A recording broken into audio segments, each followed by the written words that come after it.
नमस्कार। आज मैं आपको कार्तिक के बृहस्पतिवार की कहानी सुना रही हूँ। किसी नगर में एक सेठ और सेठानी अपने 5 बेटों और बहुओं के साथ रहते थे। 4 बहुएं तो अमीर घराने की थी, माँ बाप भाई बहन सब थे। जो छोटी 5वीं बहू थी उसके माँ बाप नहीं थे, न भाई बहन थे, पियर में कोई कहने वाला था नहीं। तो 4 बहुएं तो पियर जाती, 8-10 दिन रहती और महंगे तोहफे लेके आती। तो उसको आके चिढ़ाती, देखो तेरे कोई होता तो तेरे कोई देता। और पीछे वो बेचारी पियर जाती तो उनके घर का सारा काम वो करती और रोती रहती।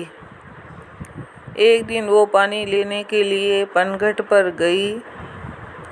वहाँ जाकर खूब रोने लगी कि मैं कितनी बदनसीब हूँ, मेरा कोई नहीं है, ये भगवान मेरे को क्यों जिंदगी दी।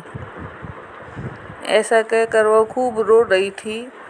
तो बृहस्पति देव ने एक ब्राह्मण का रूप बनाया और उसके पास आकर बोले कि बेटी तू क्यों रो रही है।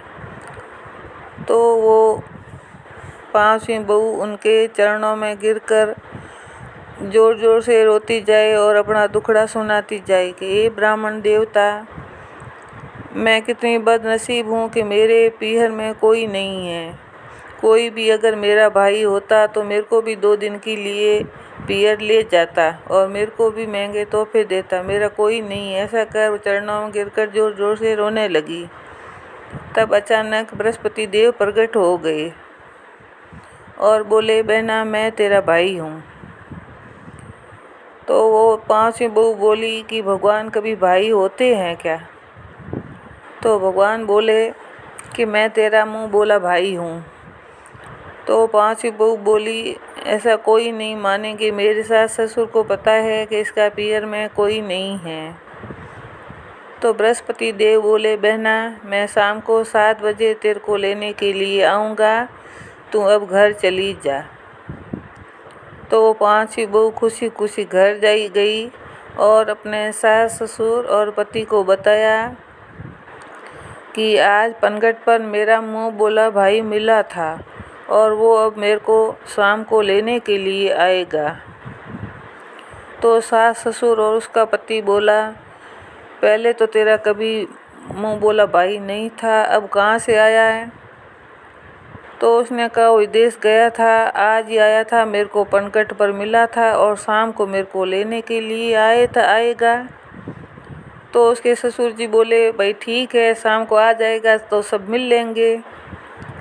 तो ऐसा कहकर शाम को दरवाजे पर उसका भाई आया तो सब मिलने लगे। तो उन्होंने बोला, भाई तू पहले कब कहाँ था और कैसा मुंह बोला भाई है। तो बृहस्पति देव मानव रूप में बोले कि भाई मैं इतने दिन तो विदेश गया था और आज ही आया हूँ और मेरी बहन को ले जाने के लिए आया हूँ। तो उन्होंने कहा ठीक है। तो 5वीं बहू को भाई के साथ भेज दिया।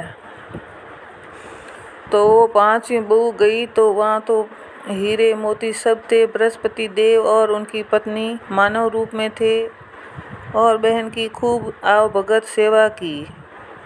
8-10 दिन हुए तो उसका पति लेने के लिए आया।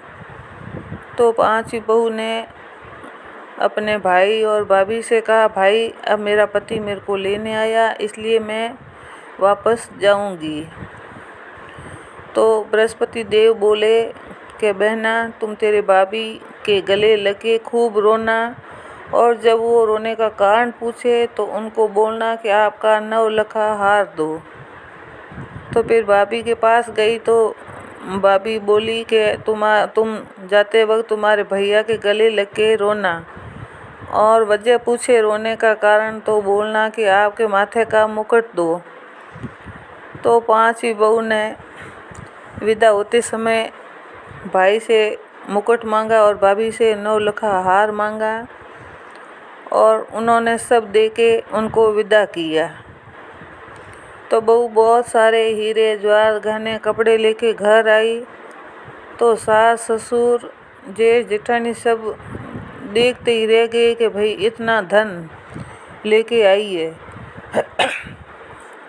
और सबकी आंखें फटी के फटी रह गई।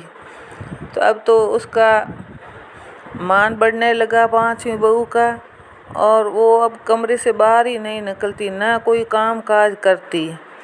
तो उसकी जेठानियाँ सास ससुर से शिकायत करती कि वो अब तो बाहर भी नहीं निकलती है, न कोई काम करती है। तो सास ने कहा भाई इतने साल उसने काम किया, तब तुम कर दोगी तो क्या होगा। सास ने ऐसा कह दिया तो उनको और बुरा लगा। तो एक दिन वो 5वीं बहू कपड़े सुखाने छत पर गई तो पीछे से जेठानियों ने देखा अंदर जाके कि खूंटी में नौलखा हार टंगा हुआ था और अलमारी में मुकुट पड़ा था जहाँ वो पूजा करती थी। तो उन्होंने चुरा लिया।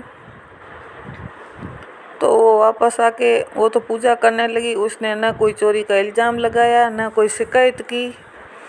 तो थोड़े दिन बाद जेठानियों ने देखा कि उसने शिकायत भी नहीं की चोरी की और कुछ भी नहीं कहा।